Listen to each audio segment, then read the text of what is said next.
بسم اللہ الرحمن الرحیم۔ زبیدہ خاتون ایک نیک ملکہ تھی۔ اس نے نہر زبیدہ بنوا کر مخلوق خدا کو بہت فائدہ پہنچایا۔ اپنی وفات کے بعد وہ کسی کو خواب میں نظر آئی۔ اس نے پوچھا کہ زبیدہ، آپ کے ساتھ کیا معاملہ پیش آیا؟ زبیدہ نے جواب دیا کہ اللہ رب العزت نے بخشش فرما دی۔ خواب دیکھنے والے نے کہا کہ آپ نے نہر زبیدہ بنوا کر مخلوق خدا کو فائدہ پہنچایا، آپ کی بخشش تو ہونی ہی تھی۔ زبیدہ خاتون نے کہا، نہیں، جب نہر زبیدہ والا عمل پیش ہوا تو پروردگار عالم نے فرمایا کہ کام تو تم نے خزانے کے پیسوں سے کروایا، اگر خزانہ نہ ہوتا تو نہر بھی نہ بنتی۔ مجھے یہ بتاؤ کہ تم نے میرے لیے کیا عمل کیا؟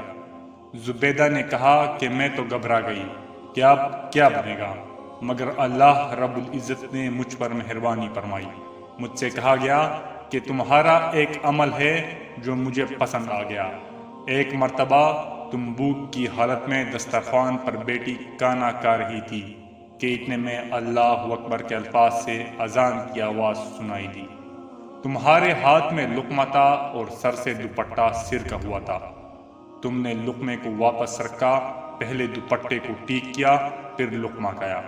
تم نے لقمہ کھانے میں تاخیر میرے نام کے ادب کی وجہ سے کی، اس لیے ہم نے تمہاری مغفرت فرما دی۔